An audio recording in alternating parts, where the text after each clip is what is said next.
Hiya. Welcome to Living in Hope. I'm going to do something a little bit different today since we're a few days away from Thanksgiving. Um, I am a decent cook. Everything that I do cook, for the most part, turns out edible. It doesn't always look good. However, one thing I do very well is to make a pumpkin cream cheese pie.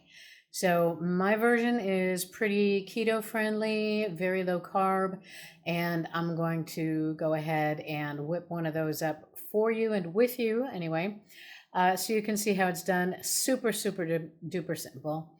And we'll get right on it. I'll be back in a minute.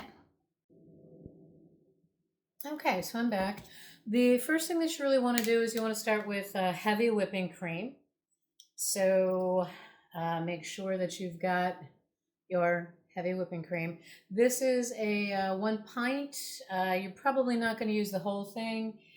Um, I start off with about half of it and just kind of dump it in a bowl. Then you're going to go to whipped cream cheese. Go ahead and start with that, or second with that. Let me see here. This is a 12-ounce plain whipped cream cheese. Now I'm going to make a peanut butter and jelly cream cheese pie around Christmas time. But since this one is pumpkin and festive and all that stuff, start with scooping about half of the container into the cream. You pretty much want to start and kind of stay with that for a little while. The cream cheese and the cream will go ahead and blend up pretty well and smooth out. So give me a minute, or let me kind of play here. Yes, I did wash my hands before I started, and they smell like soap. So you can see back here I have a graham cracker pie crust, which is what I would use if I were going to be giving this to somebody else, or bringing it to a holiday festivity or something like that. So I'm going to start whipping this up a little bit and I'll be right back. It really doesn't take long. You can actually let the cream cheese sit in the cream for a little bit and then just start whipping it. You can use a hand mixer. It gets splashy, but this is super duper easy. So hang tight. I'll be back in a minute. Okay, I kind of lied. It's a lot less than a minute. It's about 10, 15 seconds. And all I did was kind of start smashing the cream cheese around in the bowl a little bit.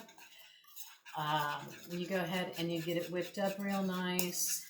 Now you don't want to froth it. You don't want to get it to the point where the whipped cream or the whipping cream is actually too stiff just yet. That's going to be part of setting this.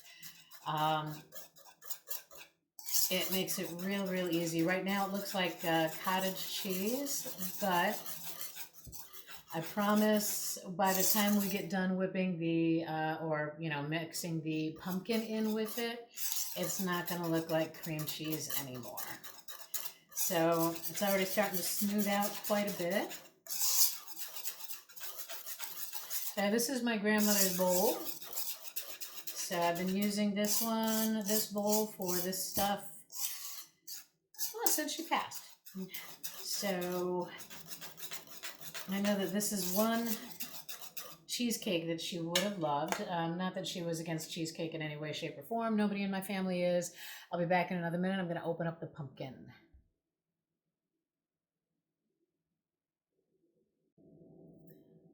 Okay, I'm back. So basically, I just bought a 15-ounce can of solid pack pumpkin. It does not have any seasonings in it. It is not pumpkin pie filling.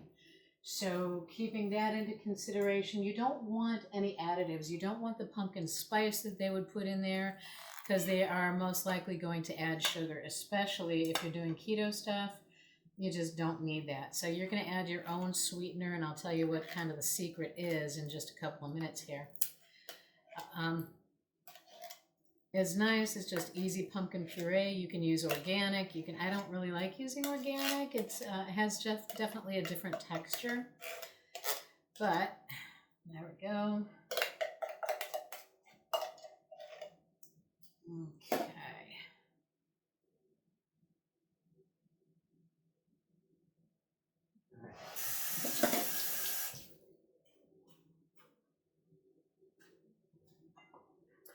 All right, so again, you're just going to kind of start by smooshing it in a little bit and slowly swirling it. And you should be done at this point with the cream and the cream cheese. So you're going to start seeing this pretty little light orange color as you start whipping all this together. There we go. And it starts looking a little bit more like pumpkin cheesecake. So there we go, coloring wise. Now we've got this. And this is very, very bland. Okay, it's just plain cream cheese, plain pumpkin, and plain whipping cream. So now we're going to add our pumpkin pie spice. So where is it? There it is. This is from last year. So this has probably got about a tablespoon worth of spice in it. Let me see just for giggles here. Dump it in the drawer. Okay. So yeah, this isn't even a tablespoon. Barely. So you could probably, you're going to want to season it to taste at this particular point. Okay. And here we go. Now we're starting to get a little bit of that spicy look coming into it. And the pumpkin pie spice already has the nutmeg and cinnamon in the proper proportions. It probably has a little bit of allspice in there too. Now that you're kind of mixing it up and whipping it up. And again, no hand mixer necessary. And look at how creamy this is and smooth this is. Okay. And you could, if you wanted to,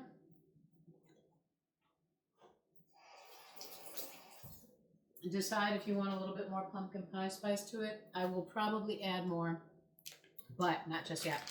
This is the secret ingredient. This is either vanilla instant sugar-free pudding mix or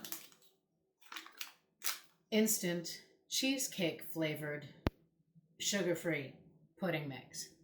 So we're going to go ahead and start sprinkling that in, just nice and easy. This is where your sweetness is going to come from. Also, your little bit of vanilla flavor. And it's going to help make this gel a little bit more. Now you can see this is a really, really big damn full bowl.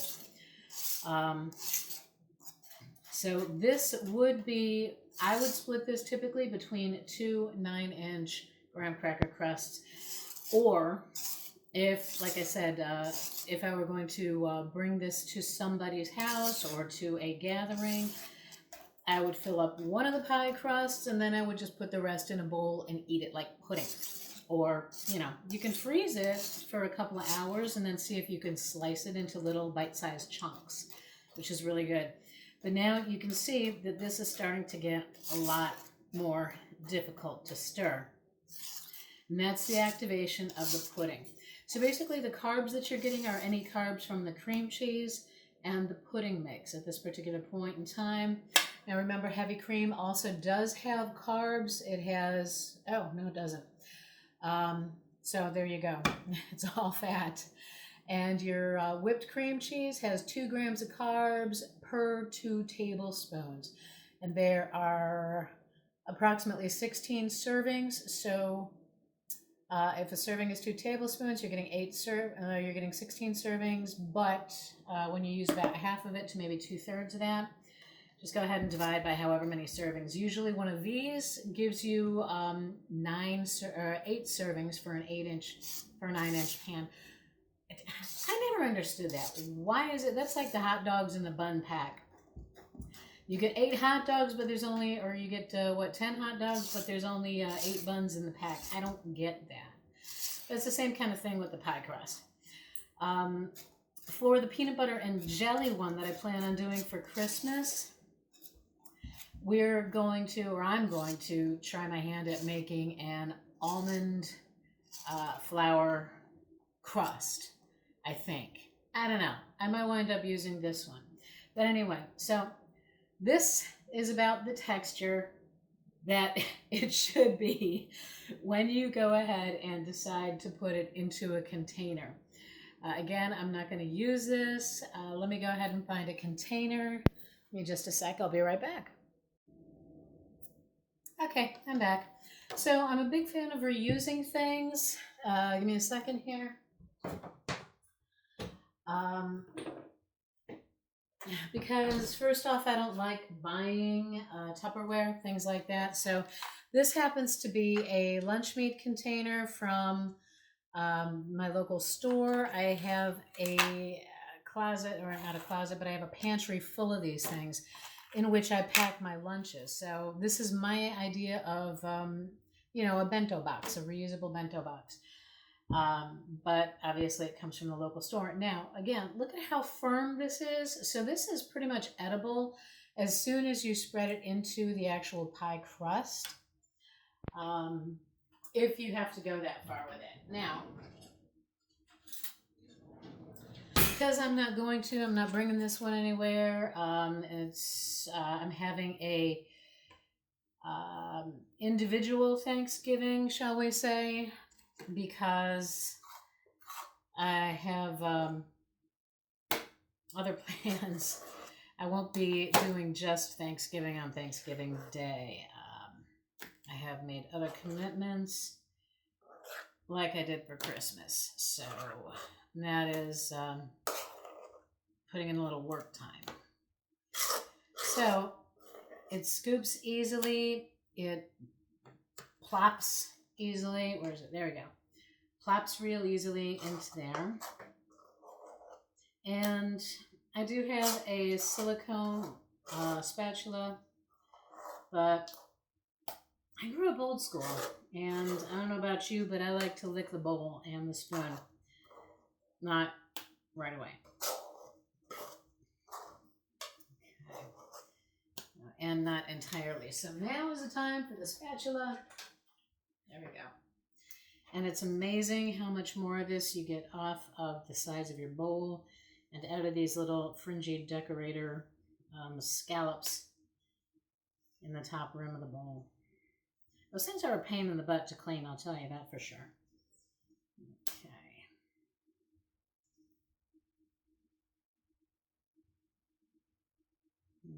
Okay, there we go. Now, there's that, and here's this. So,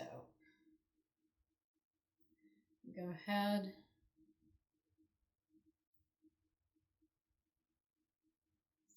Whoop.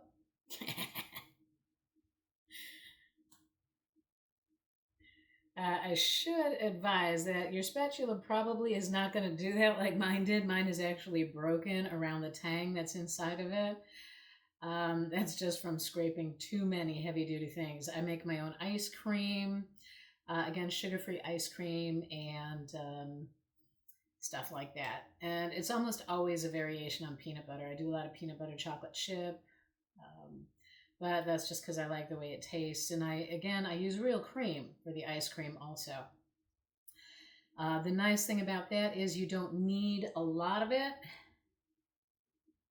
There we go. Yep. Getting the fingers in there.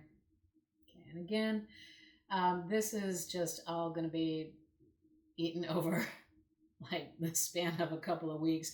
I'll probably put the majority of it in the freezer. Yep. Tasting it. Okay. It is delicious. It could use a little bit more pumpkin spice or pumpkin pie spice, but since everything tends to be so heavily seasoned with pumpkin spice these days, I'm going to go with a little bit more of a subtlety to it. So you're going to get carbs from the pumpkin, which are, let's see, they're 3.5 servings per container. A serving size is a half a cup. You get 10 grams of carbs. I don't know. Yeah. You get 10 grams of carbs per half cup. And 3 of those grams are fiber. So you get 7 net carbs out of the half cup serving. And if you put it in the pie crust, you're not going to get a half a cup worth of the goo, I promise you. So 7 grams worth of fiber, or 7 grams worth of net carbs, and then however many it was for the pudding mix. Give me a sec. Let me see if I can find the box. Okay. All right, there we go. The pudding mix has, all right, total carbs, 5 grams of carbs for a quarter of a package, or so 4 servings. But all right, so you're going to go with, since this is going to be 8 servings approximately, you're going to go with about 2.5 grams of carbs. So basically the whole thing should come out to under 12 grams of carbs for 1 serving, which is actually really, really not bad. And again, that doesn't say anything, that doesn't include this, because the pie crust adds 14 grams of carbs, 8 servings, so go with about 1.25 grams of carbs per that. So yeah, somewhere between, rough estimate, 12 grams of carbs per serving, which is really not bad for a seasonal dessert like this. And it is delicious. The nice thing is that the fat content is nice and high. So if you're having any issues with fat, with GI issues and stuff like that, you may want to go easy on it, but it is very, very satisfying. So you don't really need to eat a lot of it in order to feel like you're getting your fair share of holiday cheer. And that being said, if I were going to do a turkey breast again for Thanksgiving, I did one a week or so ago, about a week and a half ago, when I had a friend in from Norway. We had an impromptu Thanksgiving. So if I were going to do the turkey breast again, I would probably put that on camera because it is kind of grossly hilarious in certain ways. Anyway, happy Thanksgiving. If you enjoy this, especially the recipe, or if you have your own recipe that you'd like to share, please do so in the comments. Otherwise, I would appreciate it if you would subscribe and share, because right now in our little corner of the world, we need some holiday cheer, whether you're with friends, your chosen family, whether you're with your blood family, your chosen family, or if you're with just you and your fur babies, or winged babies, or feathered babies, whatever you're doing. Happy Thanksgiving. You have a lot to be grateful for, as long as you're on this side of the earth, as it were. And just for the record, if you've gone no contact, and this is your first holiday season alone, or with people that are not blood related but are still friends/family friends, you know what I mean? Your chosen family. It gets better. It really does, especially as you get older. There's things that happen by the time you get into your 50s that hurt so much when you're younger, but by the time you're in your 50s, you realize that in hindsight, they may have been better for you. So hopefully this is one of those occasions, those times. And from Living in Hope, we send love. Keep reading, keep writing, keep creating, no matter what the venue. And together, we keep hope alive. So thanks for being here, and happy Thanksgiving if I don't see you in between. Bye.